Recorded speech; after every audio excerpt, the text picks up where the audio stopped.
I clicked refresh on the 7-day, Mm-hmm. but it's still spinning. Well, who says the 7-day update? You or Tony? Well, Tony does, but I need to know because I go trending up, trending down. Oh, yeah. Well, I'll go like this if it doesn't show up. Let me try it here. What are the Mine come up fine. I'll just what are refresh the again. what are the We're live, by the Mine, way. mine refreshed just fine. yeah, what are the top 5 then, and I'll tell you if mine's right. It goes Mint, Susie, Debian, Does it Ubuntu, really go Mint QS4. Susie? Mm-hmm. Then mine did Top not. going down. Mine's not refreshing. Is it caching somewhere? No, it's still spinning. It's trying and not being Okay. successful. So let me stop it. My BSD laptop refreshed. And I think it's more to do with my network connection I think it's Fedora. and this crappy Wi-Fi. Fedora. I don't know. 2 out of the 3 people Alright. are working great. Now it's fine. Okay. All right. We can proceed now. Matt is all right. All right. Are you ready to roll? Yeah. So, intro. What is the intro? It's Mary. I was just going to start it. Were you Yes. before our actual? Yes, we're Intro, doing intro? a little. Yes, just a little. Yep. Before the intro? Yeah, just like in TV shows, how they have that like 2-minute thing that Mhm. plays, and then they play the intro, the theme song for the TV show. No. I don't know which is worse, the headphones on my ears or Matt. Just kidding. All right. All right. On this episode of Sunday Morning Linux Review, we've got Kevin O'Brien, friend of the show, talking with us about Penguicon and the call for talks. We'll also have a distro review, an interesting distro that I found this week. And of course, we'll also have our regular segments, kernel updates, news, and of course, our witty banter.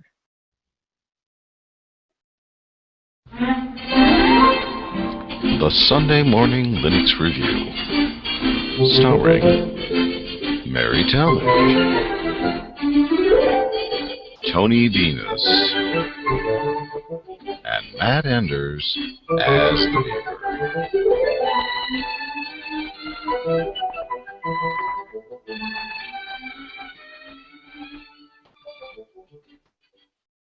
And this is episode 139.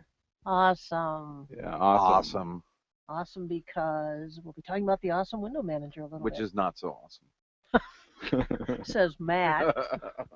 I did contrary, and I'm an eye candy graphical user interface girl. I thought it was pretty cool. So anyway, but okay. All right. And we have with us this morning. Kevin O'Brien. Yeah. Well, good Hey. morning, folks. Good morning to you, Kevin. So Yeah. I guess what we'll do is ketchup, All right. Yeah. mustard. So, I thought it was amusing. It was just that laugh. It just sounded kind of crazed. I was trying to not, give my belly buster laugh because that tends to deafen people. Yeah. Oh, all right. So for me this week, it was pretty busy. I had a five-page paper to write, and I don't know. It just seemed like a lot of other things going on. Mm-hmm. And then today's my son's birthday. Wow. So we're you gonna having be, a party for him? We had the party last month. We had a combined party between my 2 kids. Mm-hmm. So today we're just like going out and doing fun things And you stuff shared that with me. 2-year-olds like to do. And you shared with me his rite of passage earlier in the week, didn't you? Oh yeah. Tell us about that, Tony. I edit the show and I bring the kids down here and they watch some cartoons on my phone, and my back is to them as I'm editing the show. I turn around and he took my foam penguin and bit the head off. That's a rite of passage in my mind. Okay then. I glued it back together. I think I did a pretty good job. Yeah, you did. You did.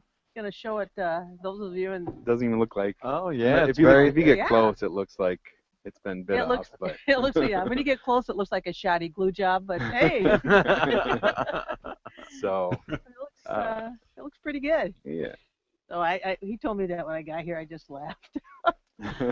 Oh, so well, Well, good. So Yeah. good luck on that paper. Did you Thanks. say you've written it or you have to write it? It's halfway done right now. When is the it due? 5-page Tomorrow? draft. No, 5-page draft was due yesterday, Okay. and the 10-page final is due on the December 1st in 2 weeks. Okay. And in that 2-week time period, we're going to close on our house and move. Oh, wow. So it's going to be especially busy the next 2 weeks. So if I have nothing for the show next time, that may be why, because we're moving. You could just be like this guy at work, where his classes he tends to just plagiarize all his papers.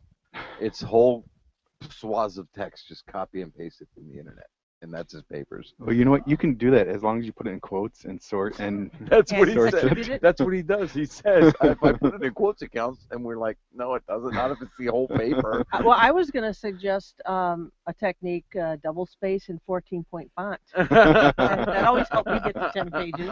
yeah. So, All right. Well, I'll keep those in mind. all right. Well, we're here to help, Tony. Thanks. Matt? Nothing. No. Nothing you care to share. No. I've been working on a new website, a personal website I'm putting up, and if you go to it right now, you're just going to get an under construction page, because I have it set up in a staging environment so that I can see it, Mm-hmm. but And no then one you cut else over. can. Right, no one Oh, else can that'll see be it. exciting. We'll have an unveiling on our next episode or And sometime soon. yes, on the next episode, it will definitely be ready to unveil. All right. You know, as under construction sites can go, that's actually pretty good looking. Yeah. I think that's it kind of is. cool. Yeah. Yeah. Excellent. Well, I'm looking forward to that. Yes. All right. So stay tuned. We will. Let's see. As for myself, I went to a party last night.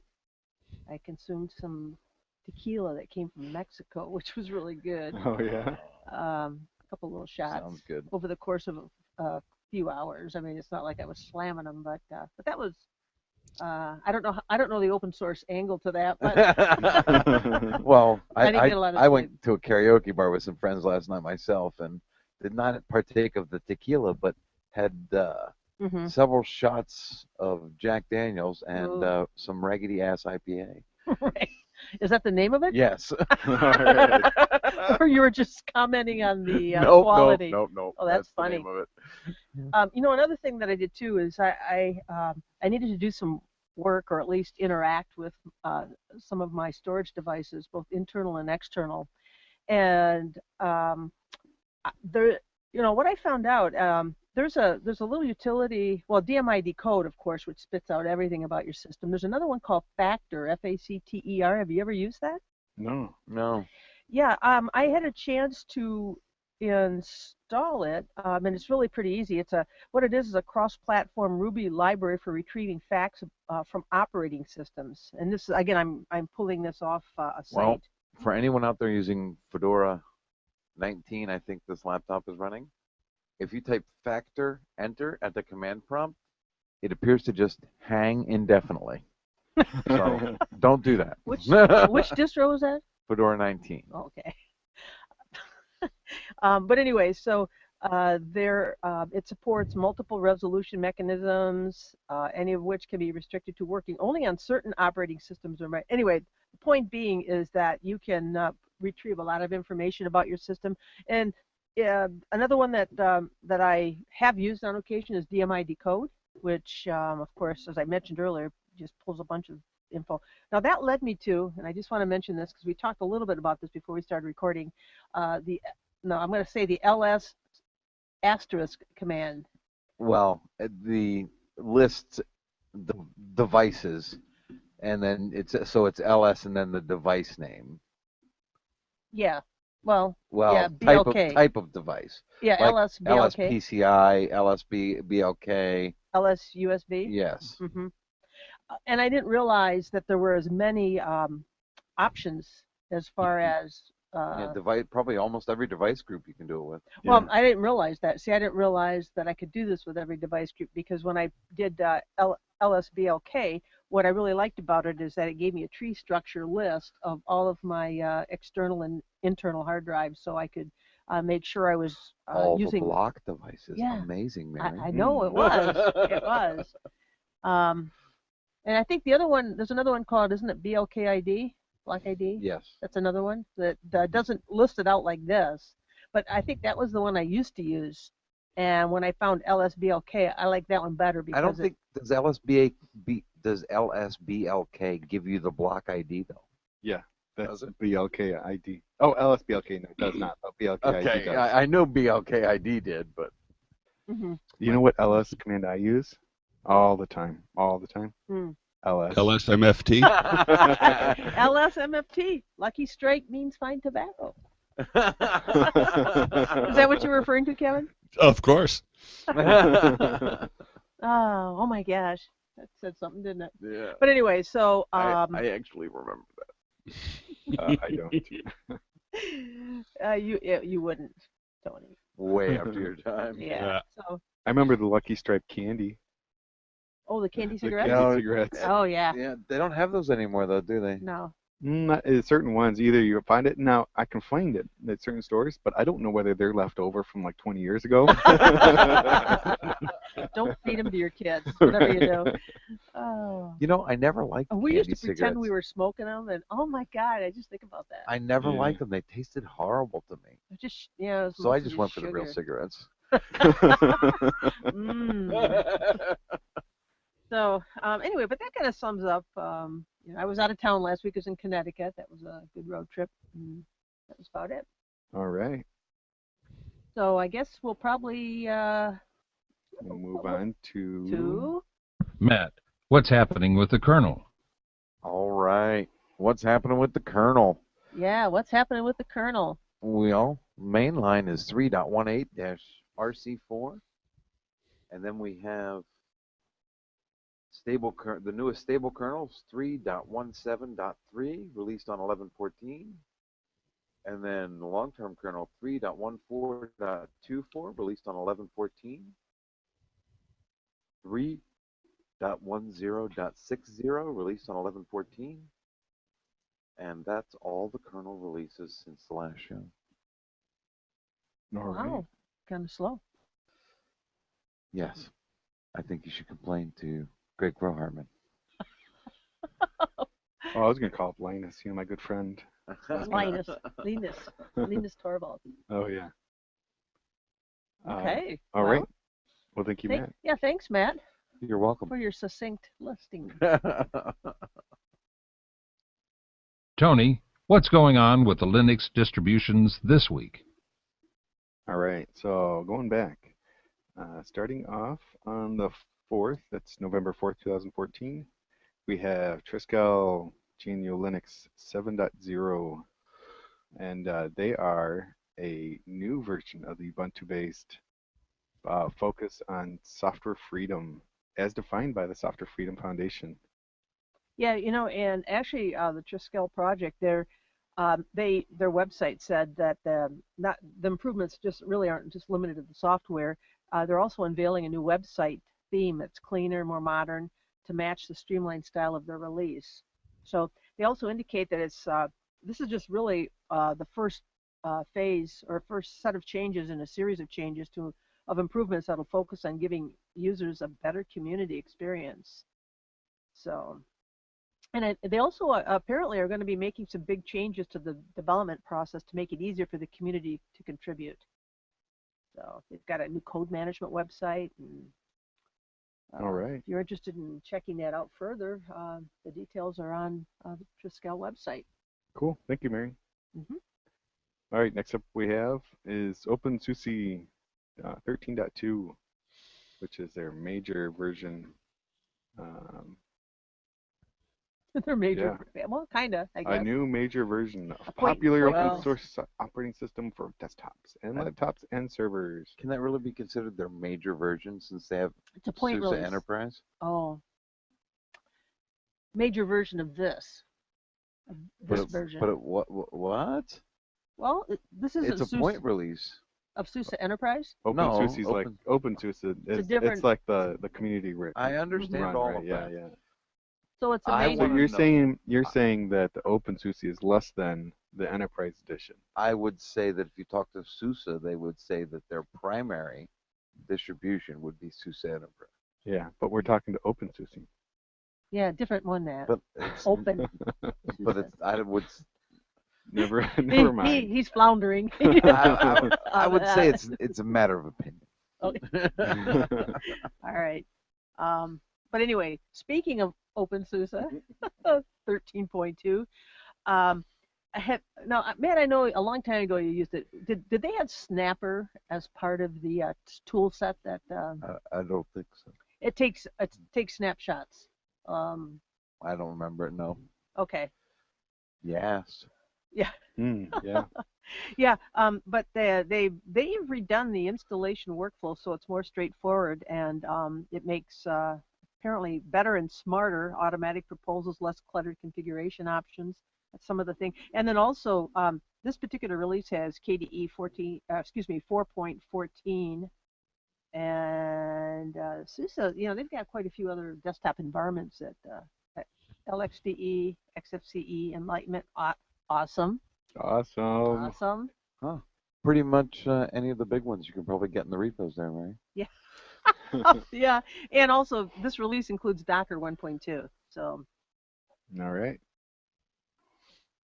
I didn't know anyone else was distributing Docker except for Red Hat and the Red Hat like distributions. well, they don't own it. So, I know, but I really didn't yeah. think anyone was. Yeah, that's what the SUSE site said that it includes Docker 1.2, which together apparently with the availability of OpenSUSE 13.2 images at Docker Hub makes OpenSUSE the perfect base system to distribute applications.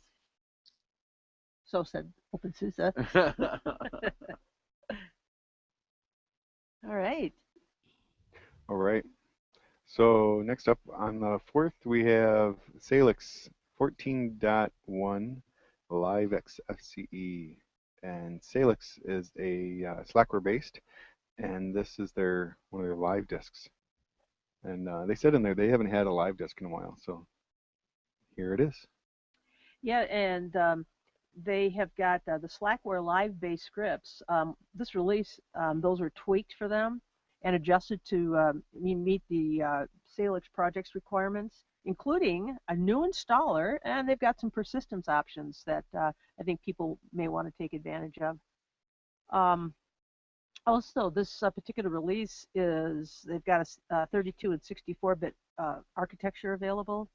And they mentioned on the website when I went there to do a little investigating that while the 64-bit ISO supports booting on UEFI systems, secure boot, however, is not supported. So just a little FYI for anyone who's looking to put use Salix. All right. And Matt, this next one's for you. Oh. Now I'm not sure how to say it, so I'm gonna Pizzy. say Pizzy. Pizzy. Yeah, I was gonna say Pissy, or is it Pissai or Well, Pisi? here, I'm going to help you guys with this one. Pisi. Okay, I'm going to help you with this because Pizzy Linux is, I believe isn't it a Turkish distro? I'm not sure about that. I think it is. And Pizzy is Turkish for kitty, so we're going to call it Kitty Linux. But that's not why I said it was for Matt. Oh. They are one of the few, well, other than Slackware and Gentoo, that has not gone to System D. Very good. Good Dead for or them. alive. Good for them. And it's too bad our soundboard doesn't have a little huzzah thing because this is their first listing on DistroWatch's front page. Oh yeah. Mm-hmm. All right. Well, there you go, Kitty. And when I went out to their site there you go, Kitty. When I went out to their site to check on them and see what else is going on with that distribution, there was a funny comment they had there, and it was, "Do not pass the virus." And they said here, "There is no worry about viruses. There's no need to check the files you download from the internet," which I thought something was lost in the translation there. But I don't know. I'm going to email them a rootkit that if you run as root, gives me a backdoor, and let's see. Yeah. Oh But anyway, so that's Kitty Linux. All right. But don't translate Pizzy in Hungarian. Oh no. All right. All I right. won't ask. I really want to, but I won't ask. Okay. You have to do that in your alternate browser, Matt. All right. Continuing on. On the 6th, we have AV Linux 6.0.4, which is their updated version of their Debian-based for audio and video production. This used to be a different distribution, didn't it? And they changed their name? I don't think so. No? You may be thinking of Studio Ubuntu. No. No. No. Before Studio Ubuntu, there was a Debian-based, like, audio station, video station distribution. Ubuntu Studio? No. Oh, could you tell that I just got zigged into the conversation there without keeping up? I'm kidding. I don't know if they had. Well, they may have had a different name. All I know is that this particular release includes the latest Emacs text editor for developers. I thought you just don't hear about Emacs anymore. Well, can't see it. Nobody uses it. I used VI this past week, and I really like that. When I first started using Linux, I wasn't. I use VI every day, Mary. I know, and it's really nice. I like the insert mode, the command line mode, or the command mode, really great. But one thing about AV Linux, Tony, before you roll on here, this particular release, they've got apparently a really nice updater script that smooths out that upgrade process for anybody who's got the previous version of AV Linux. All right. Very nice. Next up, we have Ka OS 14.11. Chaos? Chaos. Ka. Ka. It's spelled KAOS. That's Chaos. right. Chaos. And they are Arch-based with rolling release with desktop is KDE 4.14.2. Mm-hmm. Is that the newest version, Mary? I think so. Yes. All right. They updated 1,200 packages, Mm-hmm. so it's a big update. Yeah. Mm-hmm. It is. And 200 packages will be moved with the release of this ISO. So for all current users, give your mirror. Well, you guys got to give it some time, but I'm sure since it came out about a week ago, it's probably all set. Right. So. All right. Next up is Parsix GNU Linux 7.0, Mm-hmm. and they are also Debian-based with GNOME 3.12 as their desktop. Yeah. You see the code name? This, No, I didn't. Nestor. Nestor. What Yeah, is that? Nestor. Well, Nestor was the son of Neleus and Chloris, Oh, them. the That's king right. of Pylos. He became king after Heracles killed Neleus and all of Nestor's siblings. So it's a little Greek mythology. Oh, well, thank you, Mary. And this release is synchronized with the Wheezy repositories, Okay. so that you can use anything in the Wheezy repositories. Yeah, and All right. one thing, their release cycle, they have 2 major and then 4 minor versions. So we'll be seeing them again. Cool. All right. We have Robo Linux 7.7.11, and that was released on 11/11. Or no, I'm sorry, it was 7.7.1. And they are a beginner-friendly Debian distro, pre-configured with VirtualBox, so you can run Windows seamlessly alongside next to Robo Linux. Mm-hmm. And Mary, you did a distro review on that just recently. Yeah, a few months ago, and I think I mentioned, and I may have mentioned since then too, that they had those really cool scripts as menu items, so that the script would download the firmware for wireless driver, Oh yeah. and would install it, so that if, for example, and this really came into play for Broadcom, the Broadcom chip, it downloads it, installs it, and configures it for you. Nice. Yeah, so Cool. And Time to they've think. added 2 more 2 more what? for Wi-Fi. Did they? Yes. Wow. Yeah. If they'd only do something about that desktop wallpaper, it is ugly. But other than that, it's it's a nice distro. All right. All right. Next up we have is Q4OS 0.5.20. And they are minimalist distro featuring the Trinity desktop, Hmm. which is a fork of KDE 3. Yeah, I thought about reviewing this distro, but I ended up choosing something else. But Q4OS has 2 methods of install. They've got the classic one, which is where you can you make selections. You can opt to keep your current partitioning or set up something new. And then their fast install, which is basically blows everything away and puts a brand new install of Q4OS on the system. All And one right. other thing they had with this release too is they've got an improvement that's available, and it's a command line tool called control_autologin.sh. Now, what this does is it can be set up to for passwordless login management. So, and they've updated quite a few other scripts that they've got. Um, so, Yep. if that's what you wanted. And if it comes with Trinity, but if you want KDE4, they have a single command script called KDE4 install for easy automatic installation included if users want to complete KDE4 desktop. And who wouldn't want to do that? I don't know. If I wanted to run it Are you on humoring my me? No, I use KDE no, but this is supposed to be minimalist. So if I wanted to run it on my P3 like 700 megahertz processor with 512 megs of RAM. with Forget it. 256 megs of RAM. Forget it. Forget it. Right. All right. All right.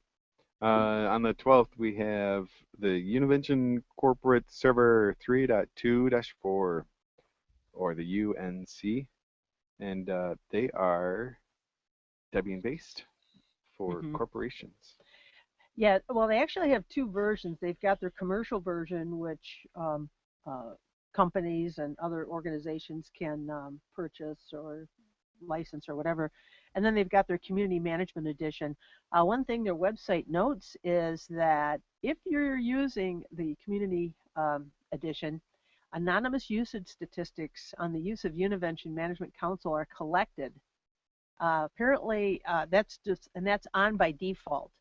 Uh, Things that are tracked are what modules are opened or logged in to web traffic, and they use that. Is it Piwik tracking tool to capture all of this? Hmm. If you have a commercial license with them or have purchased it that way, then that information is not collected from you.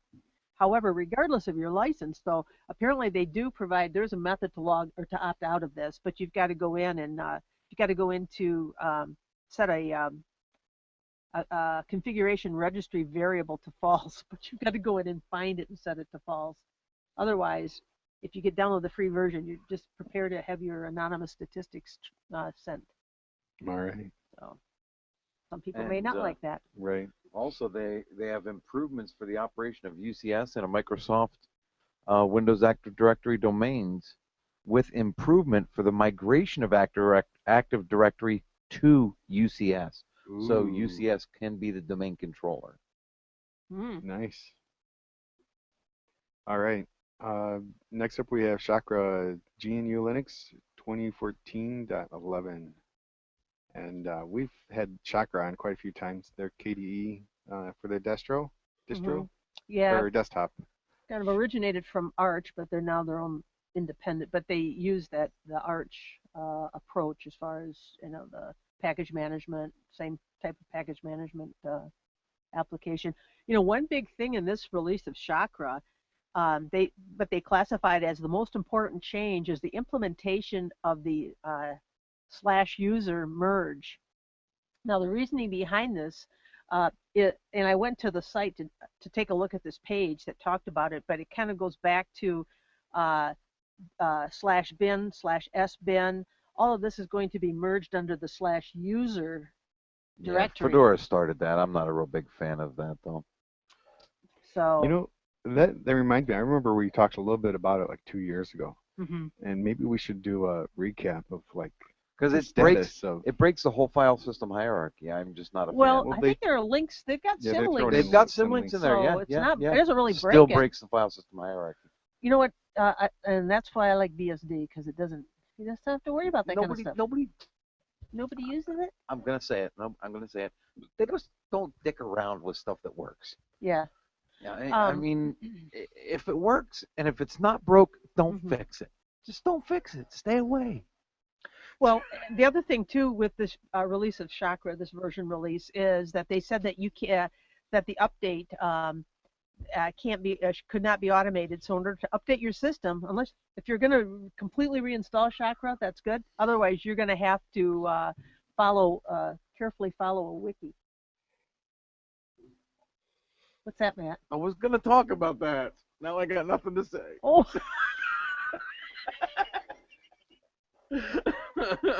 Yeah. Okay, go ahead. I'll take it all back. No, I'm done. Our work here is done. Yeah.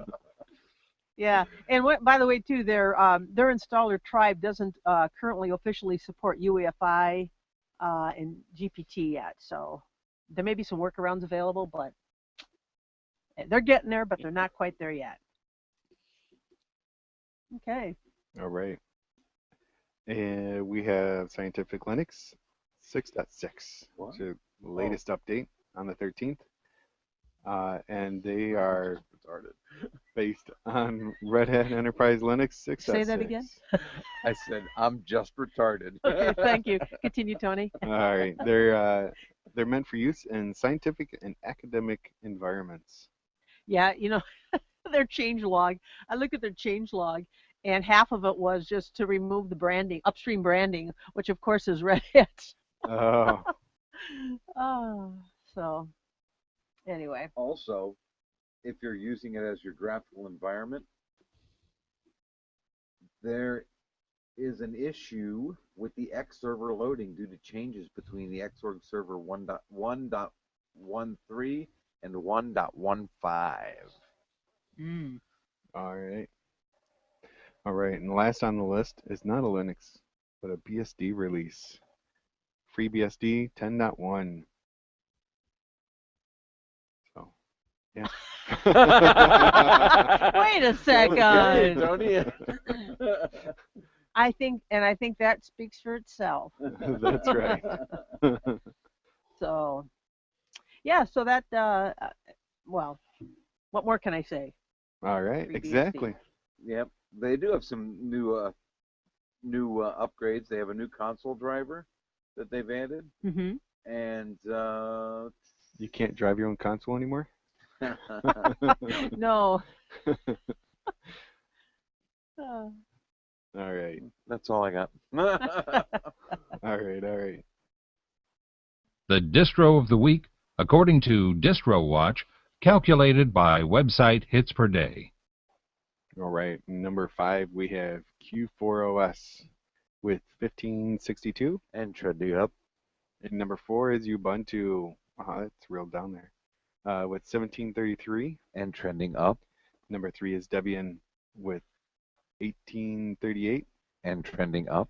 And number 2 spot is OpenSUSE with 1945. And trending down. And in the number 1 spot is Mint Gotta love that minty goodness. with 2656. And trending up. And what's interesting with these stats is how OpenSUSE is at number 2, and it says trending down, but it's just because it's been more than 7 days since they had their release. So they must have really shot up there, and Yeah. they're still They were It's probably the number 1 afterglow. for a few days, probably. and we missed Heresy. it. All right. Well, thanks, Tony. Yeah. All right. So, What distro are you reviewing this week, Mary? Well, the road to this week's distro review is littered with the carcasses of a few distros that, for one reason or another, did not work out as intended. For example, there was Menuet OS, written entirely in 32 or 64-bit assembly language, which And let me tell you, I I downloaded it and well, let's just say this: after creating a bootable Minuet OS CD from the ISO header file and the Minuet 1.4 megabyte image, I burned it to CD and tried to boot, but no luck. Um, yeah, you're supposed to take the ISO header file and the IMG file and merge them together to create the ISO file, which worked. It worked for me, but I could not get it to boot. So I just thought, I don't have time for this.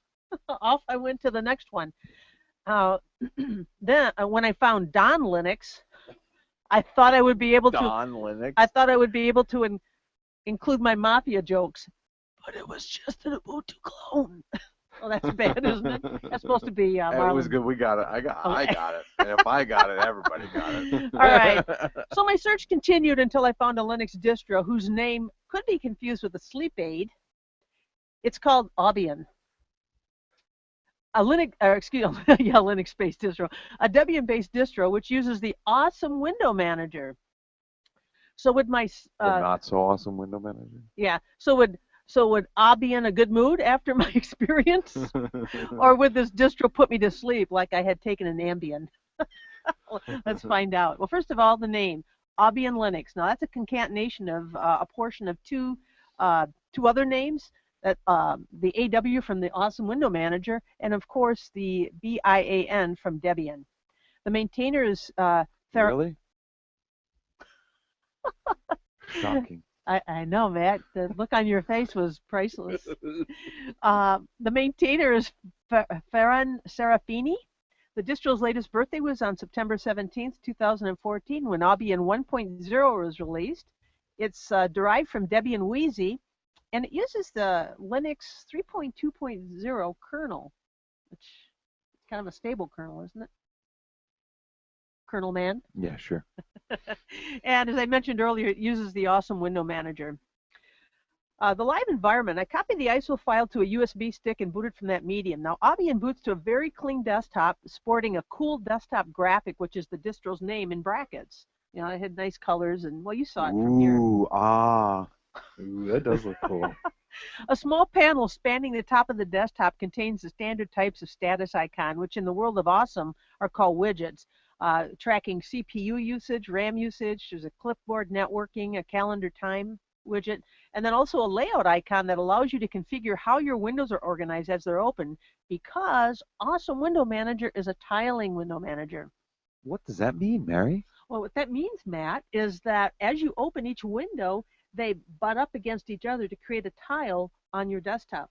And so What happens when all the real estate is taken up and you open another window? it just makes room for it. What? It resizes all the windows for you? Well, here, I mean, yeah.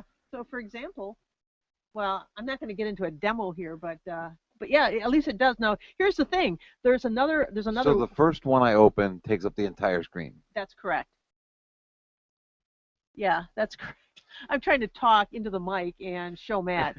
But the way it works is that depending on, there's a widget in the panel that allows you to determine the method. There's one called the Nautilus method, because what happens is that you'll cover the full desktop, then you'll cover half, and then you'll cover a third, and it just keeps getting smaller and smaller as you, in kind of a swirl type method, as you open each succeeding window.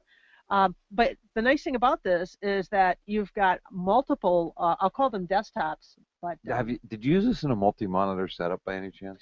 I did not, but the website, the Albion website, has an entry that allows you to set that up for multiple monitors. Yes. I can't recall unfortunately, I can't recall the config file that's placed into, but yes, it is there.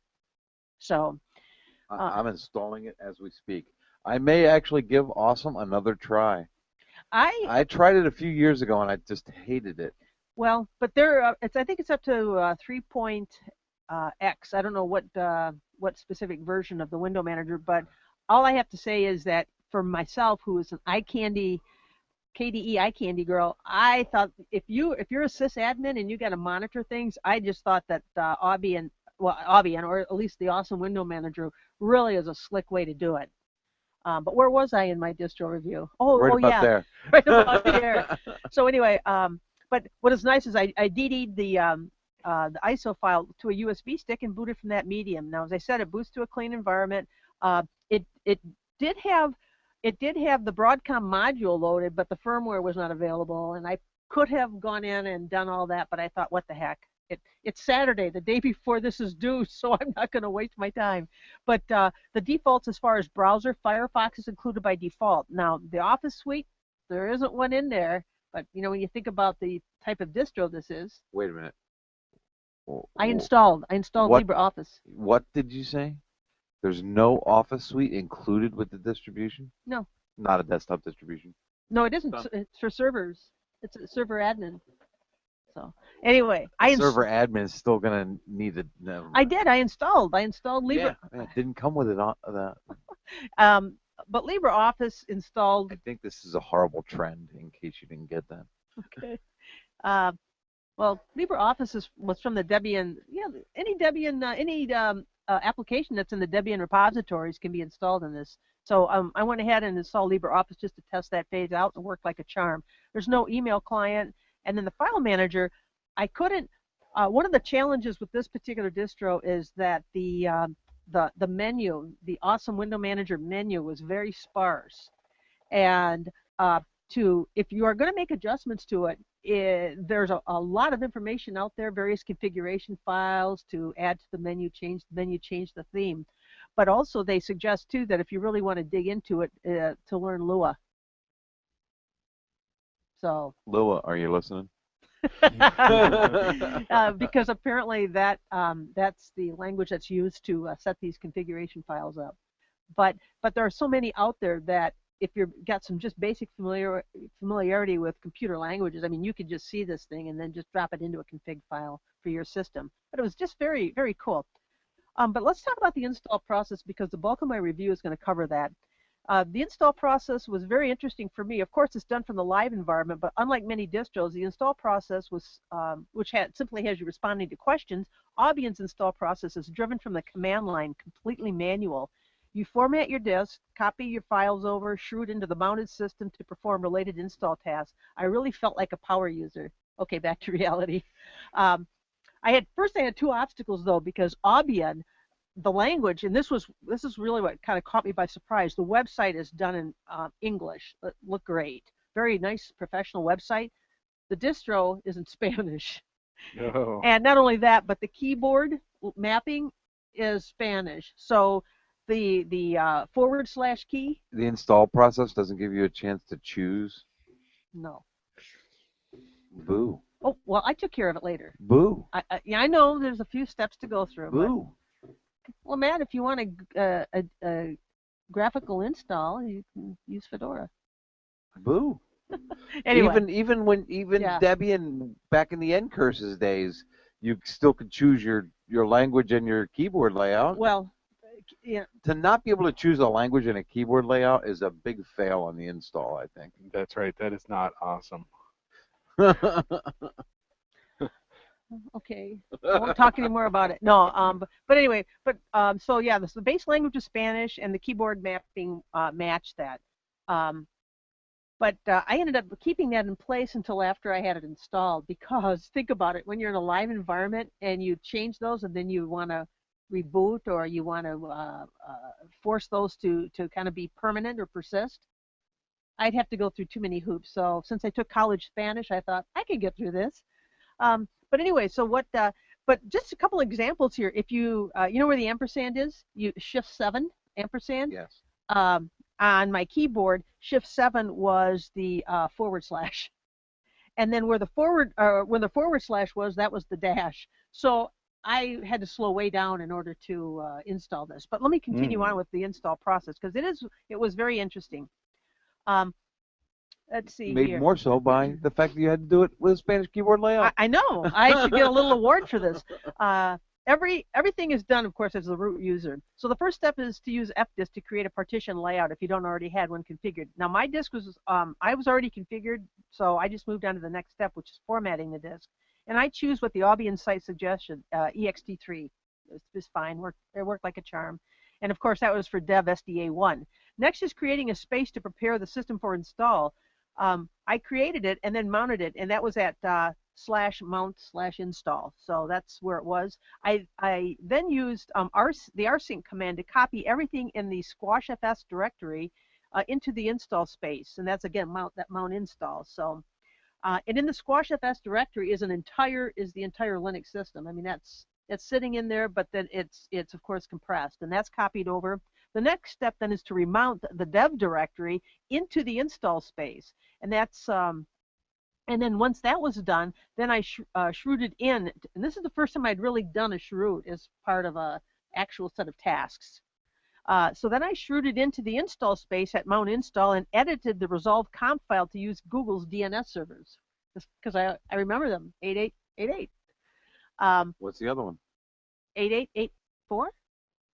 8844. Oh, 88. Okay, I was off. Oh, I could have gone to a bad site. Thanks, Matt.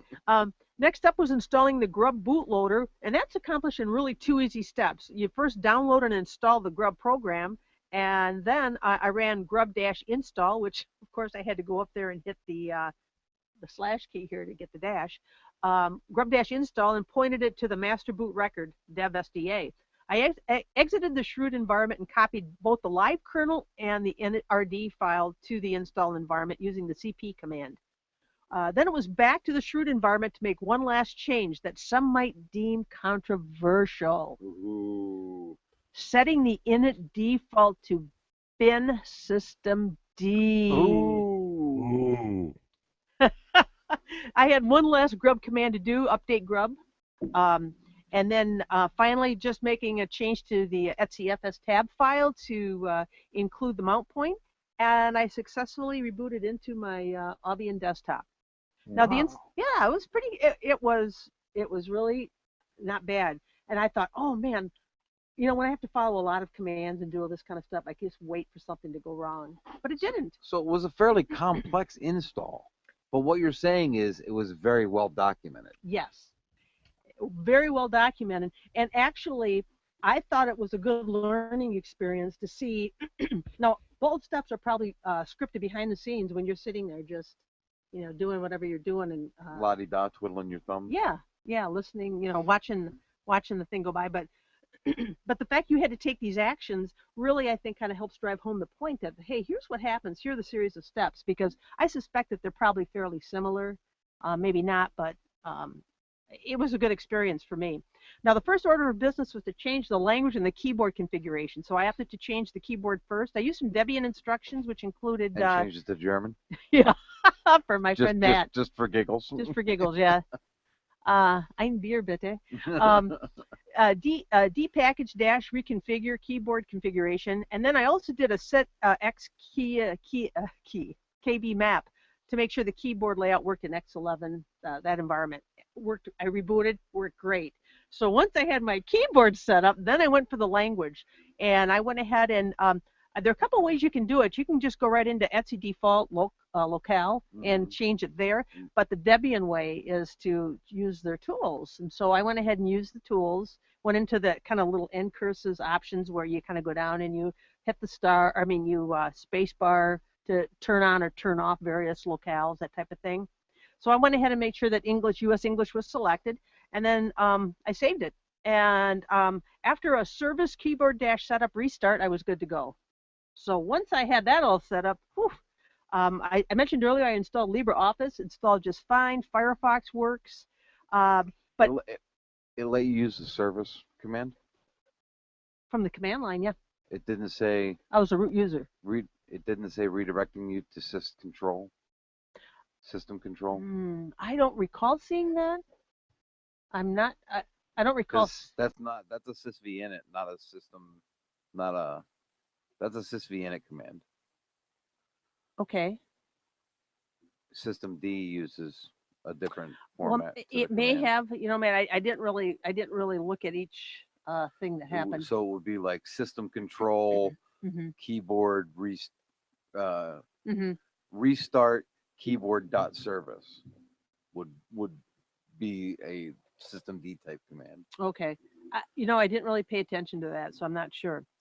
But But anyway, just recapping quickly, the whole Lua thing about you can really configure these to do a ton of different things. Have a whole bunch of cool widgets, different themes, that type of thing.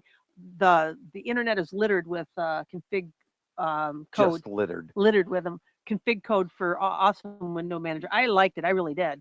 And let's see here. So my rating, awesome. Awesome. Albion was an interesting distro to test. I could see how a system administrator could make use of the awesome window manager to efficiently monitor multiple systems, jobs, etc. When coupled with the rock-solid Debian Linux distro, Debian Linux, you've got a very good distro. So my rating is 3.8 tazas de café. For those of you who didn't know, that's 3.8 cups of coffee. So anyway, but that's Albion. So many fails. What? Oh, I disagree with Mary's review. okay. Well, and I understand where you're coming from. Not the review, the rating. Mhm.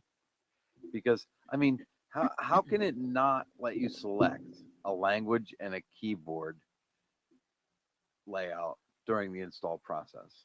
Well, Major fail. See, there wasn't really an install process. There were a series of steps that were listed. And so they're all self-contained units that I executed. But I think I see what you're saying though, Matt, because I think what they should have done at the very end, or maybe at the very beginning, or as soon as it was practical. What the live environment should do is allow you to, when it first boots up, it should say what's your language and what's your keyboard. Yeah. So, but anyway, it was a minor thing for me because I really liked the window manager and all that. So, okay, Matt, 3.5. All right. 3.5. All right. So, and that's it. Thank you, Mary. You're welcome. I tried to make it short. I hope it didn't run over. No problem. All right. So next up, should we talk to Kevin next? I think we should talk to Kevin next. Yeah. Kevin. Did he fall asleep? Oh, Kevin. I think he dropped off. Did he get upset at us? Kevin. He disagreed with my rating too. Mark that time. Kevin. He Kevin. He's really not there, Matt. Matt, he's not there. You can keep It's not saying you that. can't say. Kevin. Yo, All right. Kevin. All right. Well, this will not be in the final version. That's right. So you got your time marked, right, Tony? Are you calling Kevin? Want me to call him? I'm actually trying to log into our website. Are we on the internet? Might that be the problem? Yeah, no, we're on the internet. It's just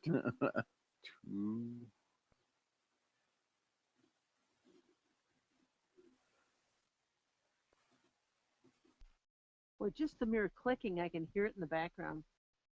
Our table is hot. All right, let's try to call Kevin again. I'm not sure where to do this at. Where's the invite button? Oh, there's Kevin. I'm he's back. Hi, Kevin. We I had a little freeze. okay. All right. All right, Tony. You know what? And interesting enough, we were ready to go for you, and then we look up and Kevin's not there. And even though I called you several times by saying, Kevin, He kept repeating your name, Kevin. Kevin, you did not answer. Oh, for shame, for shame. Let's try it again. Kevin. Hi, Matt. Oh, there. Very good. See? All right. I told you it would work eventually. Yeah, sorry about that. But I was listening to Mary, and the audio was continuing, but I didn't know with the freeze if you would hear me if I started talking. So I decided that it was probably a good idea to reboot. All right. So I gather then it's time for me to do my presentation here. Yeah, we're gonna count it back in. We're gonna count it back in. Okay. Yep. 3, 2, 1. Go ahead. Thank you. So I was very pleased to receive the invitation to come on here and talk about the Penguicon Call for Talks for 2015. Penguicon is going to be the last weekend in April next year. And we're in the process of trying to get talks.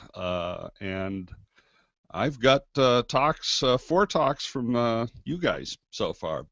Somehow, Tony, you haven't submitted anything. I have not. I don't know Yeah. whether have you guys? Mary Yeah. and Matt. I'm doing 3 talks. Mary's Oh, doing good. 1 talk. All right, I'll have to think about that and decide. Yeah. So, How about editing a podcast? Yeah. Q Tractor, your best friend. There you go. Well, Sure. and you have the show. We always do the show there. yep. So, So The that A's and means, Q's Matt, you're of doing 4 auto things. editing. oh yeah, I guess the show counts as another thing, right? Hey, and I'm doing 2. Yeah. Tony, you're doing 1 now. I Right. think you're off the hook. No, they could immediately follow the podcast with an editing class, and you could edit the show. Yeah.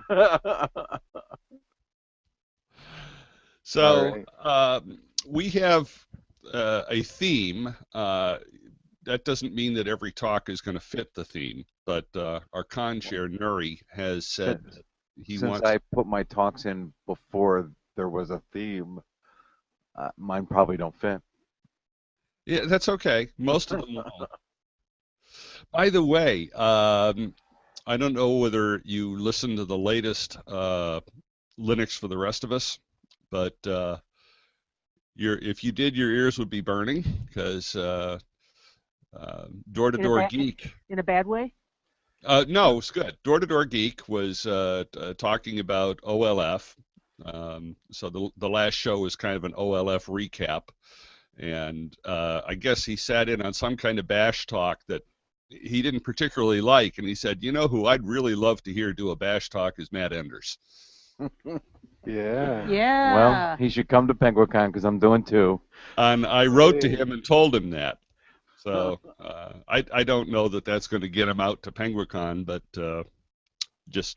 he seemed to admire your knowledge in that area, as do many of us.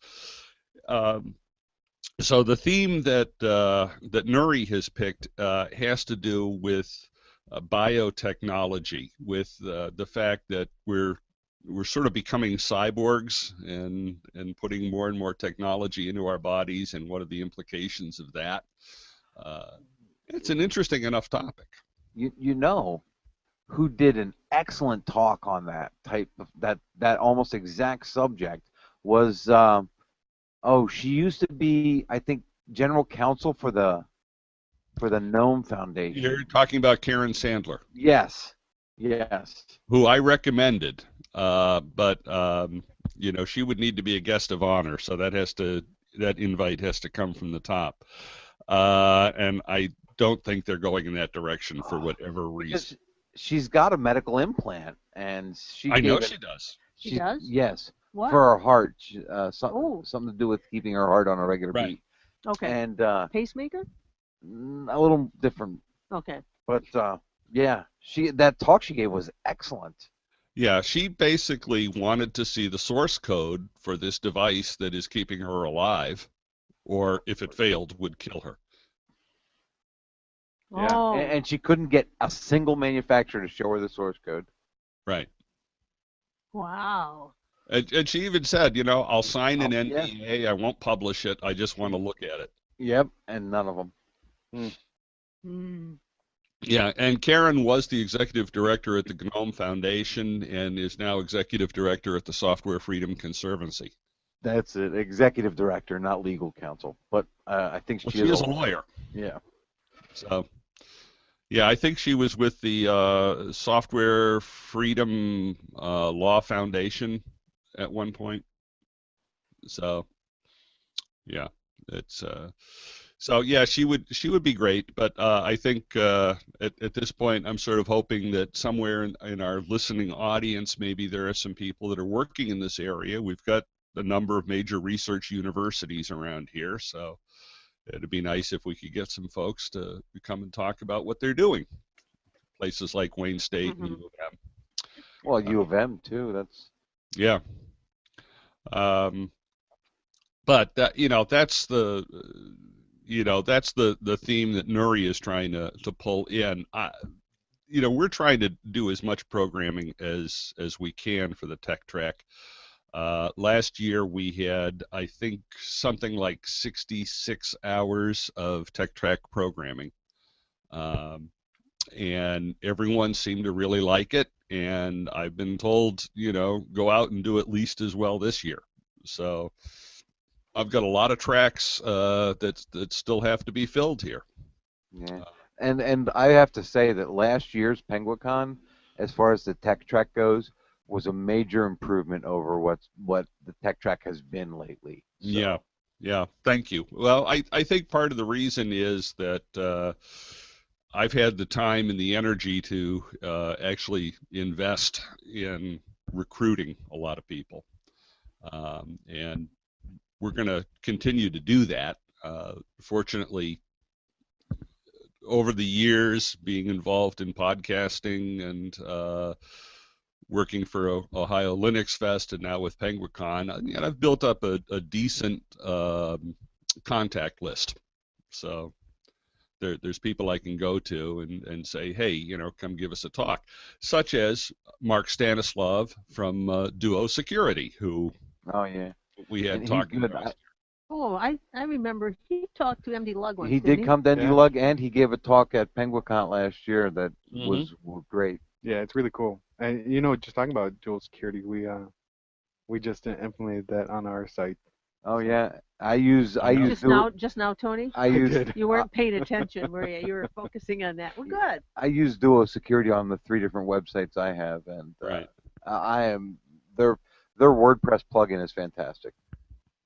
Yeah, I think I emailed you guys like a couple of months ago saying, hey, you really ought to do this. So. Yeah. I mean, there's so much critical stuff on that site that, oh my God, if it got hacked, it'd be horrible. The It's not so loss. much- You mean hacked Oh. again? Oh, the humanity. So, Mark's a great guy, and I certainly hope that I'm going to be able to get him back. We've got a number of things going on. There's going to be many of the usual. There's going to be a key signing party, and that's really going to happen. I thought it was going to happen last year, and for a variety of reasons, it sort of fell apart. But I think I've made sure it will happen this year. We're going to have the usual Geeks with Guns, so something Matt might enjoy. I did not see that last year. Oh, it was there. On the Friday. I think so. I think that's what I recall. I'd have to go back and look. I mean, I had it on the schedule. It's traditionally like the first event. It's actually traditionally like before the con even starts. Yeah. Right. And And they don't shoot inside the hotel. No, it's at a local gun range. Right. Yeah, generally they discourage weapons inside the hotel. That's right. And that's not just guns. I mean, we've got to say to all the sci-fi people, leave your swords at home, Well, they're allowed in, but they must be peace bonded. Yes. What is that? It's stupid. Well, you have to like wire it shut, or what is peace No. bonding? It's a thing from role playing where your weapon's peace bonded means you can't draw it and use it. Oh. Yeah. Not a real thing. Oh, okay. All right. So I'm going to try and put together a panel on how you can get involved in open source, and hoping to get some people like Emily Gagne from the GNOME project, and probably George Castro and a couple of other people to just to have a nice little panel on getting people involved, because that's important. We've got a panel that was actually suggested initially by Michael Lucas, and then it turns out he can't make it. So. Oh, is he not going to be at PenguinCon at all this year? He's got a schedule conflict.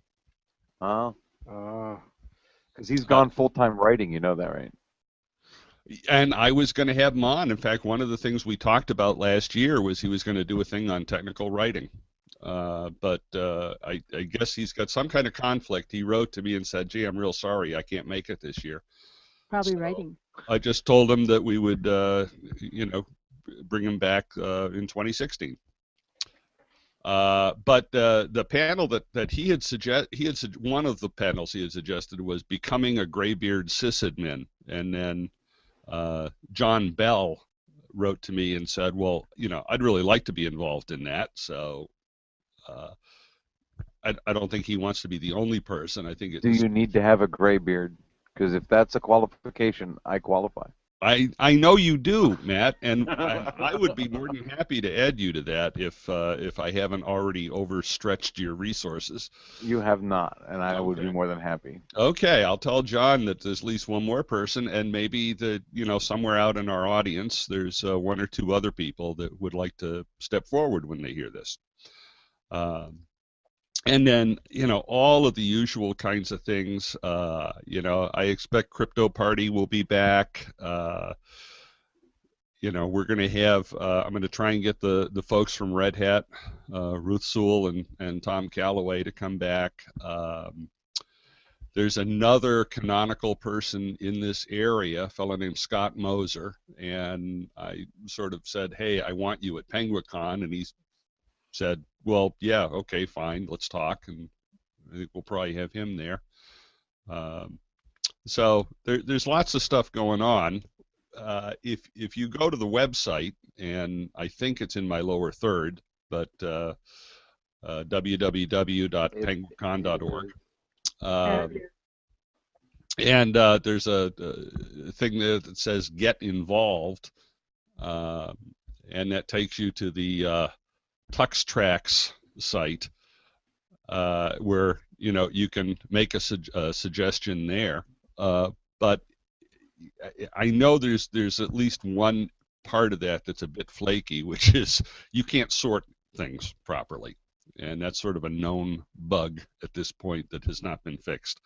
So don't let that stop you. If for some reason you go to that, it's like, all right, this doesn't make sense, I can't work with this, just send me an email. My PenguinCon email is tech@penguicon.org. I'd love to hear from you. So we're really looking at anything technology related.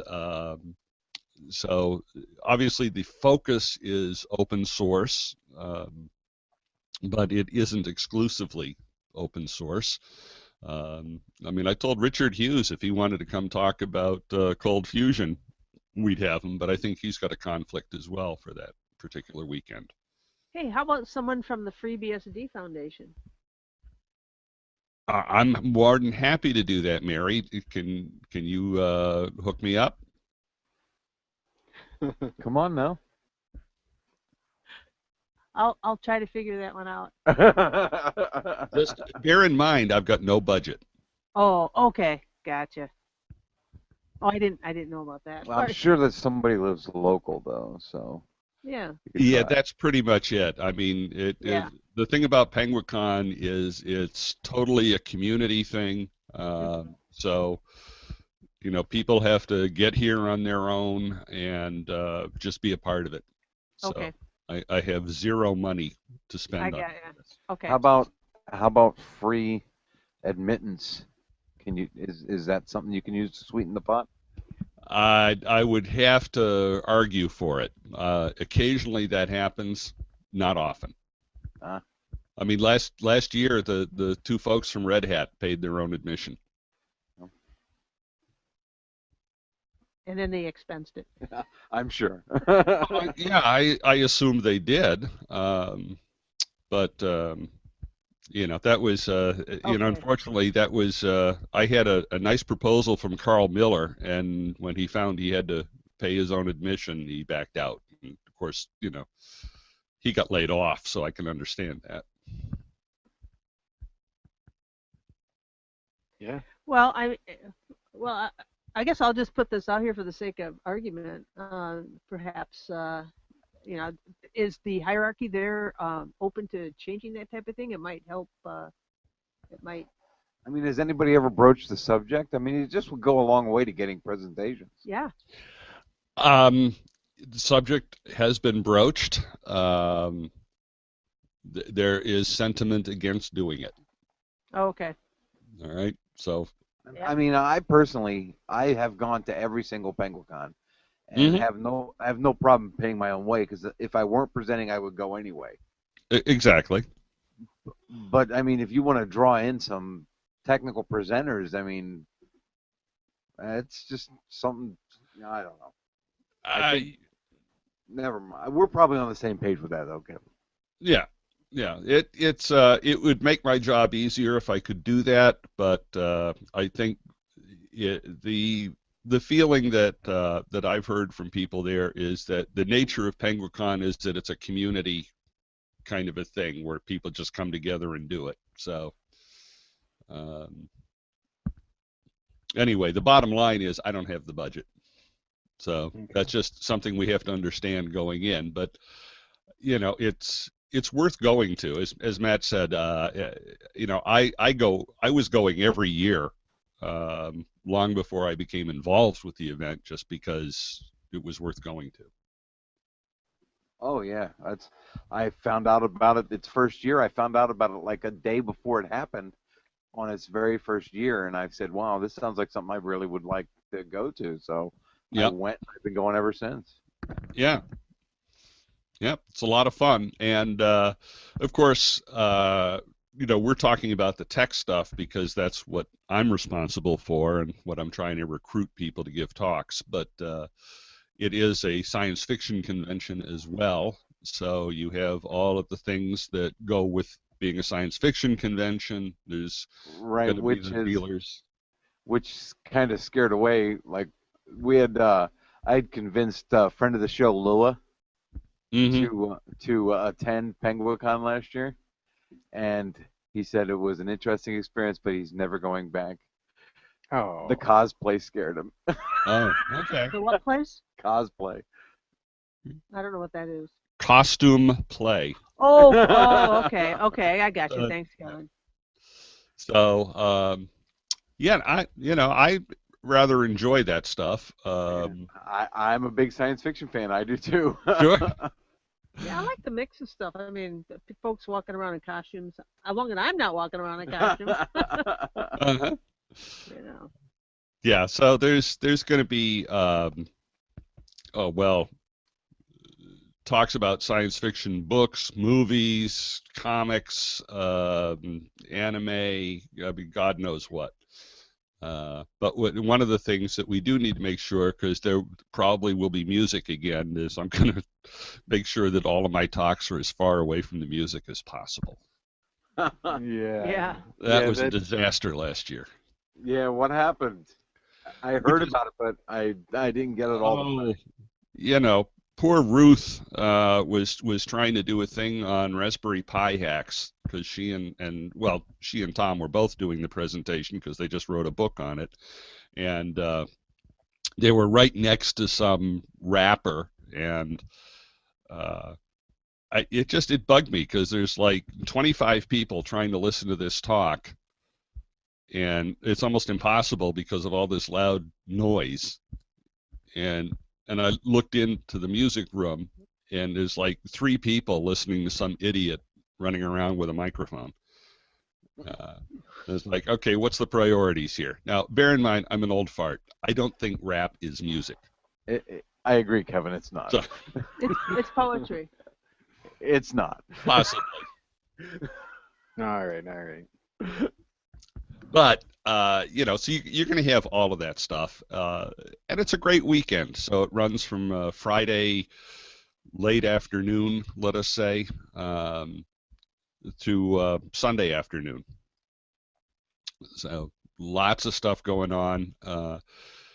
Last year. It's one of the longer conventions. Like OLF is basically one day. I mean, there is Friday, and with some free things. Well, not free, but things for regular convention goers to go to.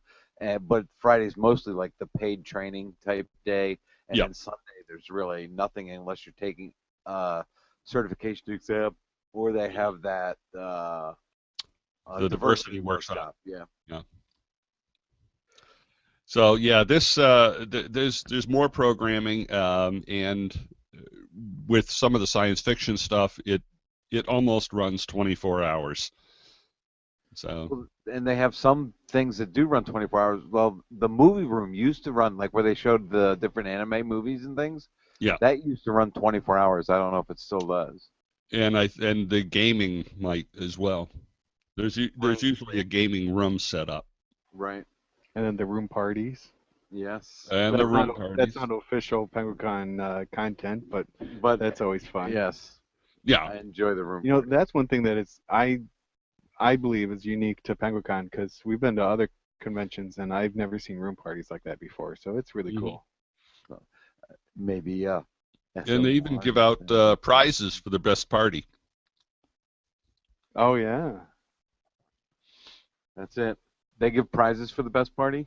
Yeah, Oh, SMLR room party for sure. that's right. I don't know what's that one that always runs a bar? The Oh, the bar fleet. Bar Fleet. Yeah, that one's kind of hard to beat.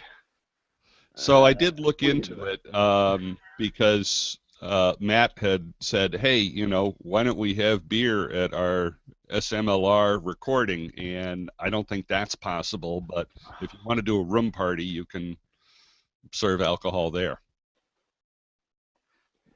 Yeah, Room party. yeah, room party. We gotta do it. Yep. Get a couple ponies. Sure. I will buy the whiskey. Scotch, Johnny Walker Red or Black. single malt. Oh shit, no. Maybe we can maybe we can get a pony of some Ghetto Blaster and bring that. Oh, there you go. Remember the Ghetto Blaster beer, Mary? Oh yes, I just had one a few days ago. Oh, did you? Yeah, drinking it in Detroit is just a special treat. That's right. We'll have to go right down to the brewery and get it that day. It'll That's be right. extra fresh. Yeah. Yeah. All right, Okay. So cool. I'm hoping to break 70 hours this year, if we can do it, of tech programming. Yeah, that'd be awesome. Yeah, because the Nice. main thing I heard last year, that there were two complaints that I heard. The first one was the rooms were too full. It was crowded. Okay, I'll take that. As a Right. programmer, I love That's to a hear good that. problem to have. That's a really good problem to have. And the other one was, well, you kept programming two things I wanted to see at the same time. And I heard that a lot. Yeah. Yeah. So I understand that, because I try to get to as many of the talks as I could, but I can only get to one at a time. So I saw maybe a third of the things I had programmed. Yeah. Yeah, it was really good this last Yeah. year. You did a good job. Thanks. So And- send me those proposals, folks. All right. You will find me very receptive. Yep. Penguicon.org. www.penguicon.org. And if you can't spell Penguicon, do your best. PenguiCon. Yes. Yeah. I probably figured you could sell it. Spell it, I mean. That's right. Well, he sold it too. So All right. Well, thank you, Kevin. thanks. All right, and we'll be going on to. It's time for the tech news of the week.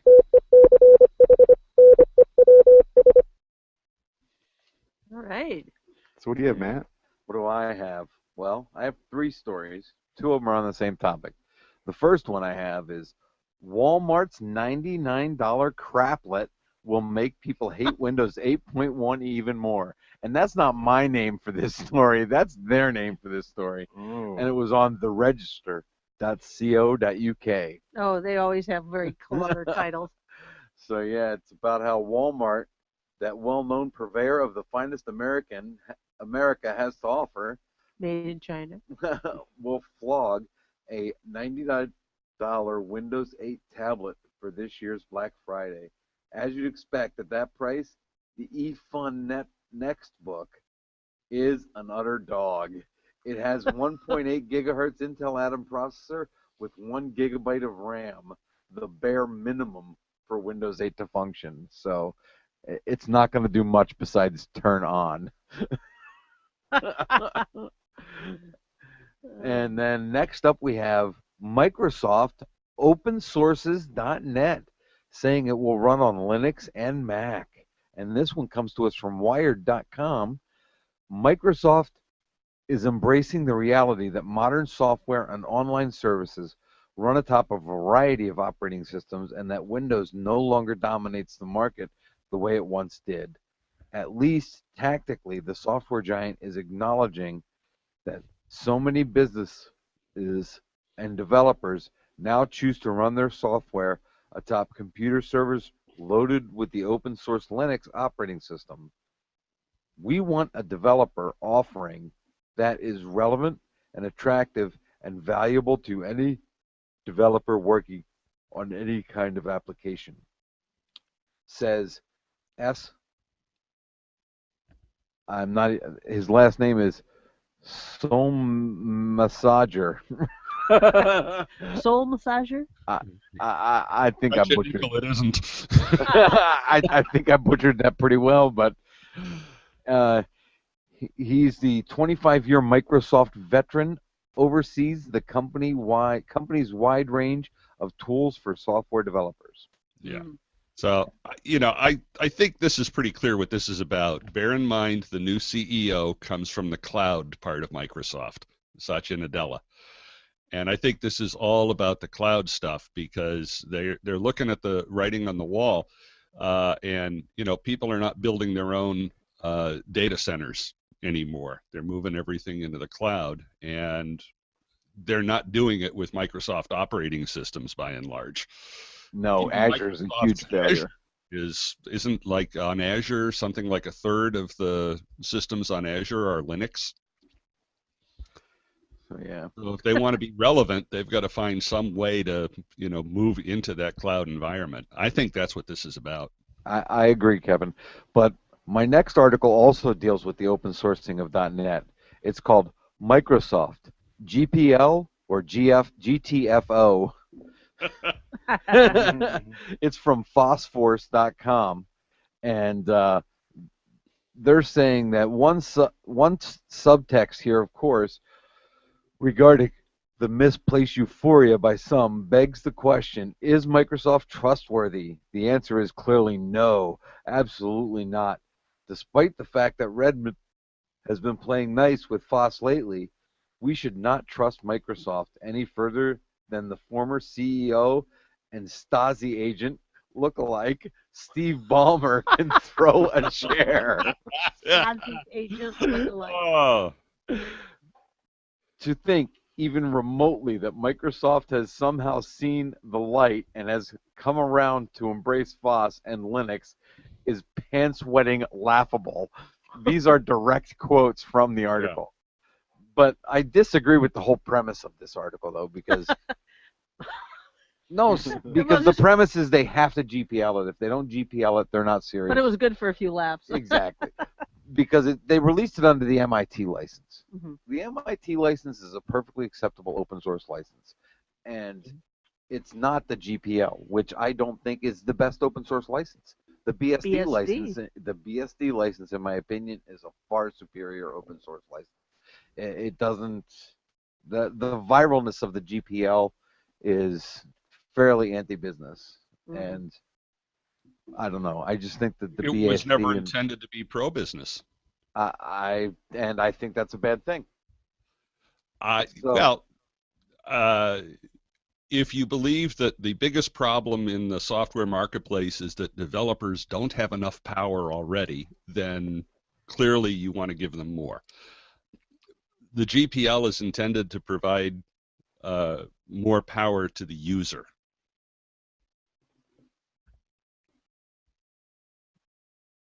Which is not something Microsoft So says you and Richard Stallman, but I disagree with both of you.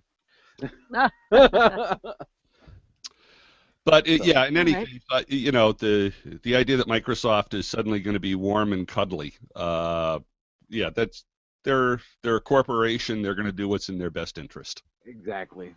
Yeah. Which isn't necessarily a bad thing for them. Trust but verify. Yes. That's one of the best things Ronald Reagan ever said. Yeah, it makes sense. The only thing. Oh, no, no, no. You're talking about our greatest president there, Mary. He started the deficits. All right. We're not going to go down that path, are we, Matt? I'm trying to remember what the name of the show is again. Awesome. Awesome, that's right. That's right. All right. So, Matt, All is right. that That's all I have. well, we seem to have a kind of underlying Microsoft thing. I wanted to, and I've got a couple. One of which this actually stemmed from the recent DroidCon 14 convention, which of course is for Android developers. Apparently, well, Microsoft was there, and this article was from the Register, whose headlines, as I think I mentioned earlier, I just love. But they said, and what really caught my eye was this note. Excuse me. Like the hand of a corpse grabbing your ankle as you dance on their grave, Microsoft turned up to pitch Azure as a back end. And this little snippet, this little portion of the article goes on to say that Android developers are, some of the ideas that Microsoft had here, as far as the back end of things like that. Android developers a lot of times don't know exactly how many users they're going to get, or don't know some of these things, and so they're more front end based as far as their development. So they were trying to figure out, what Microsoft hoped to obtain. But anyway, so that cracked me up. The other article, this Matthew Williams had this in his Google Plus stream, and it kind of caught my eye. And I want to just talk about it briefly. And this is from Ars Technica, I think earlier this week. And it is WTF, Russia's domestic internet traffic mysteriously passes through Chinese routers. I'm sure that the Soviets, well, I call them the Soviets, I always have, always will. Yeah. They surely did not intend their internet traffic to go through Chinese routers. No, it didn't. Apparently, and they showed, they've got a map here where where this traffic was supposed to go, and apparently it generated in Moscow, and then was going to Yaroslavl, and that doesn't appear to be a very long distance apart. But based on the routing map here, it ended up going. Part of it went through Frankfurt, where there's a China Telecom router, and then it went up through Stockholm, Sweden. And then it went to Yaroslavl, Russia.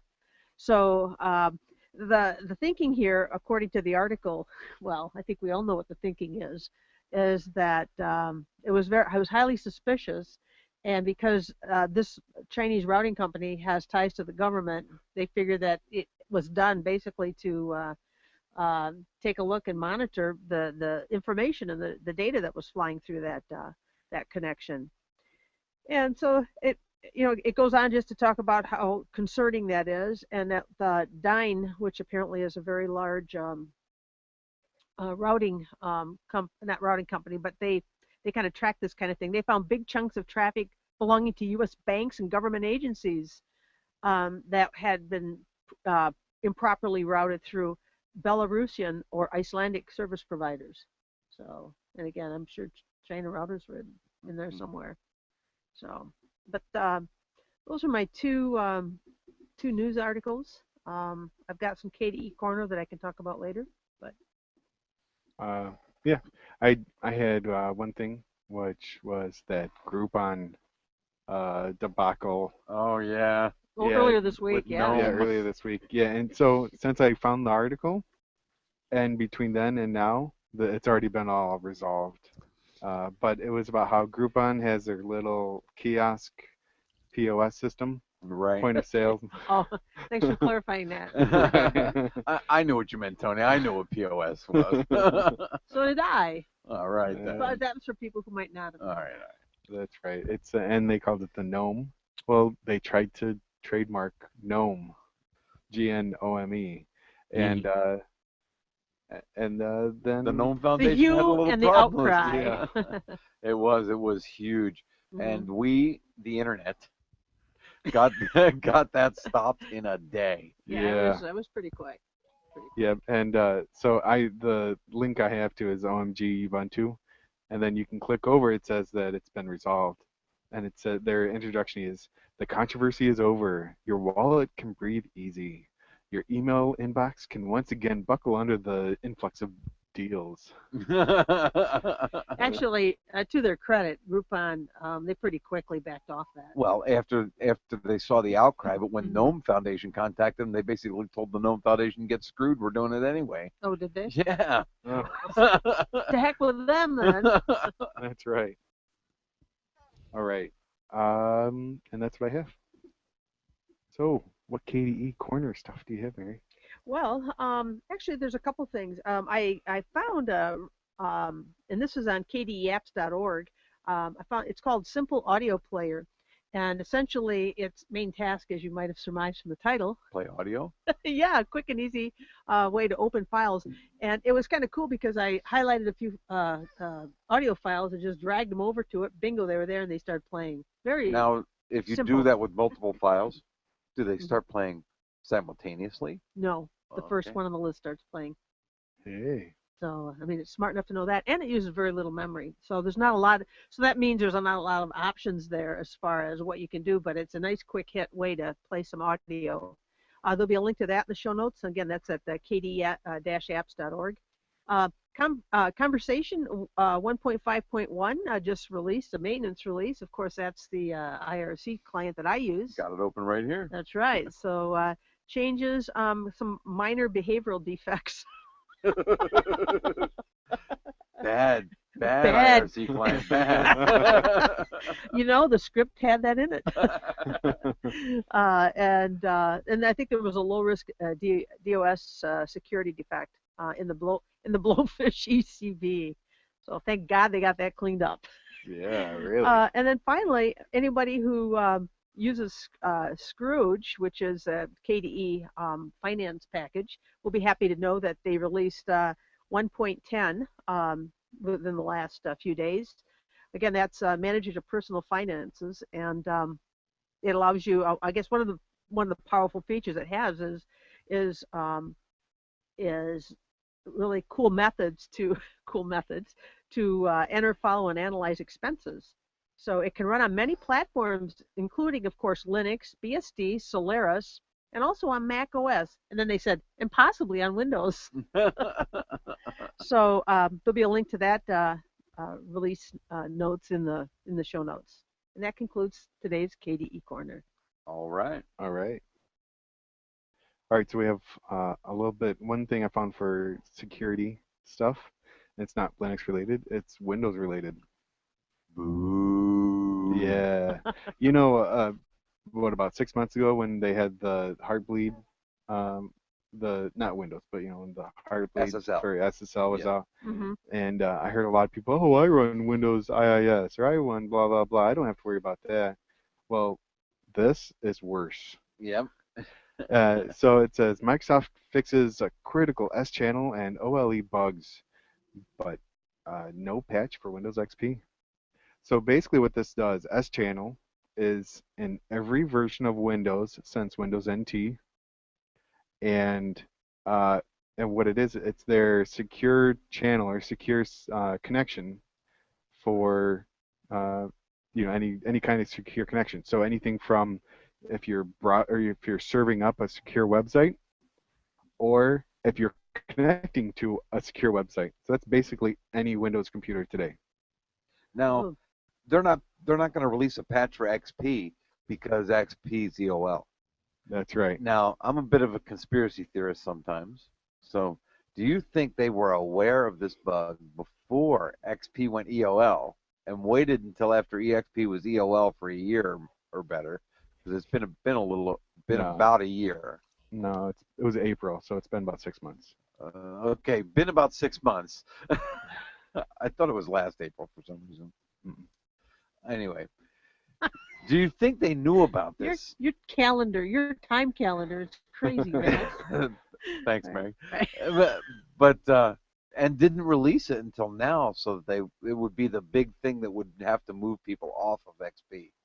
I don't know.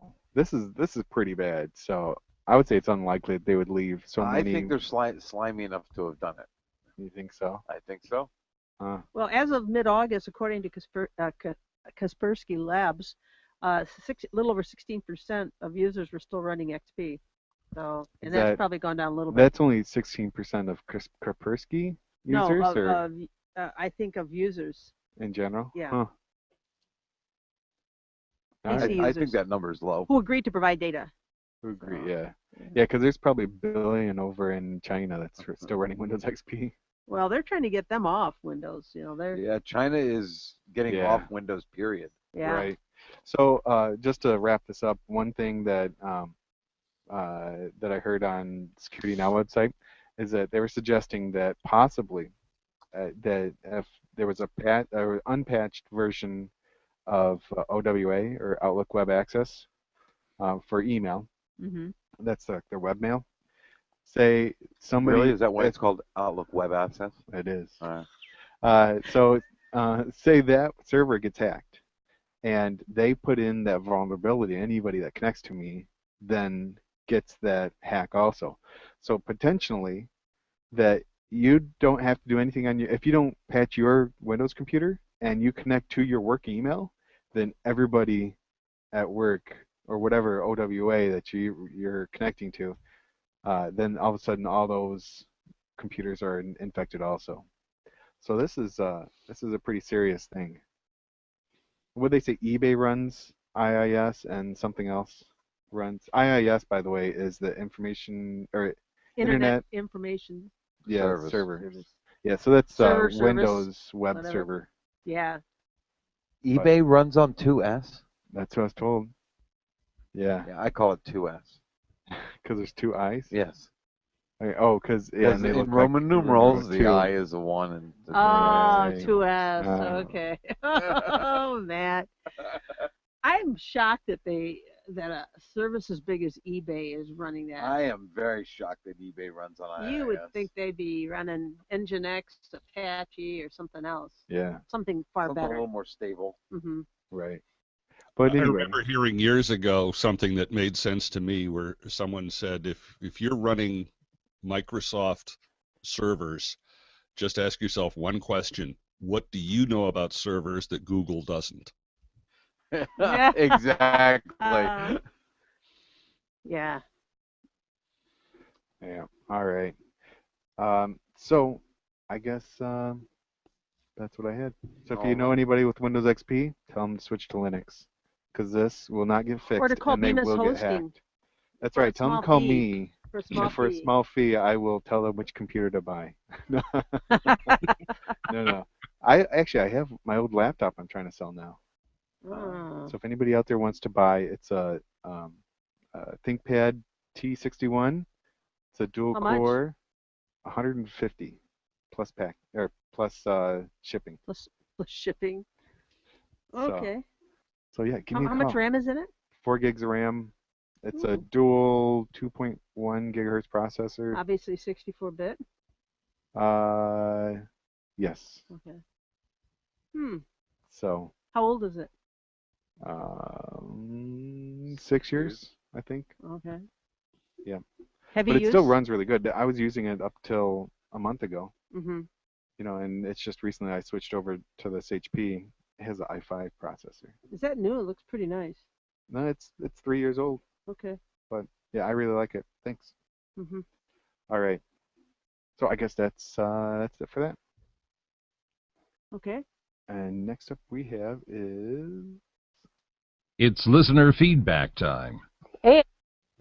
and Tony, I'm going to fix that for you.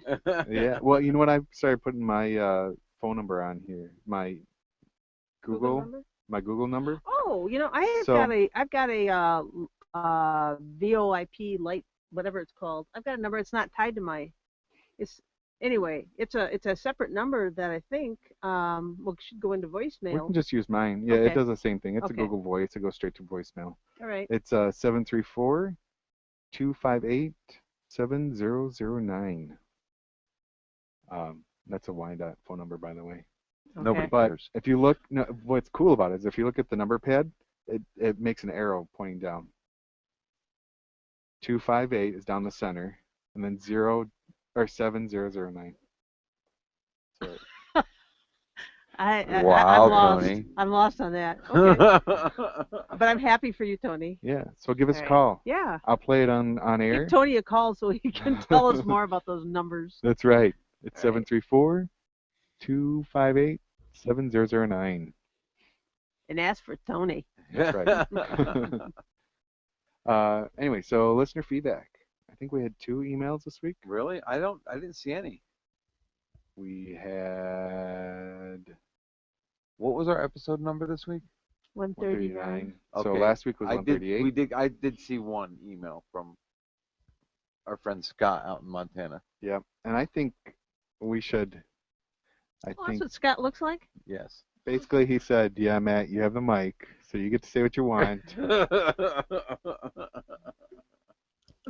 Yes, I do, and System D sucks. And he says that he'll come on if you want to debate him mic to mic.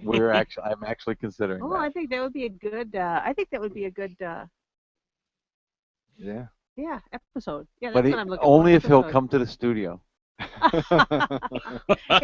that day I won't be here, so he could sit in my. There you go. All right. Anyway, and then the next one we had was Brent Smith, and he says he was excited to hear that we're talking about coming down to Southeast Linux Fest. Yeah. And, Oh, I did see that, but I think I accidentally deleted it. And he says that he'll take you over and have some Noda. Oh yeah, to the Noda Brewery. Oh yeah. Then I said you'd already left town for that. I'm on my way now. Because that hop, drop, and roll was the best. All right. I'll have to try that when we get down there because see what you were giddy about that. Man. Oh, it was great. Okay. All right. Well, that's all I saw. Did you guys have anything? No. That's it. All right. So we're going on to the music, right? Normally. Featured music of the week. And this week, Mary sent in a suggestion, and it is. Yeah. I don't even know how to say it. Do you want to say it, Mary? Yeah. La Ginestra. It's by Johann Shavaki. yeah. Giovanni Wait a minute. Giovanni. Say that name again, Kevin. I mean, Johann Shavaki. What did I say? nothing. Never mind. It was Matt. It was. No, that's not the name. The name's down here. So I don't know. Laginskis Johann Shavaki by Iron Yeah, it's Charasovic by the Trio. Irfan Tiranovic Trio. Sure. Sure. All right. Anyway, And it's very cool. here's a short preview, and then if you want to listen to the whole thing, then check us out the edited show.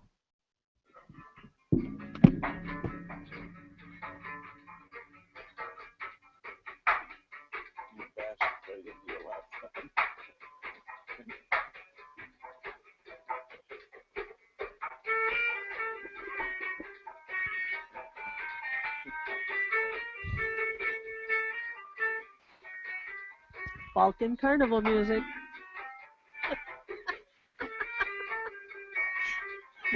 Matt's acting like a Cossack over here, doing his foot kicks from the comfort of his chair. Yeah, not real Cossack foot kicks.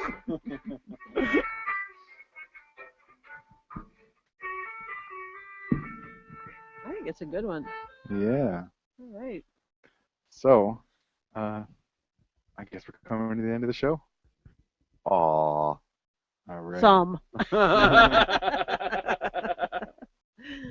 So All right. you've been listening to the Sunday Morning Linux Review. This was episode 139. Wait a minute. What are we gonna do for this outro, frickin' statement thing? See you next time.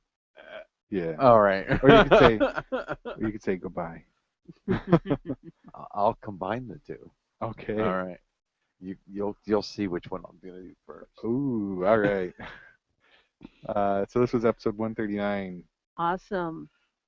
Awesome. Awesome. This is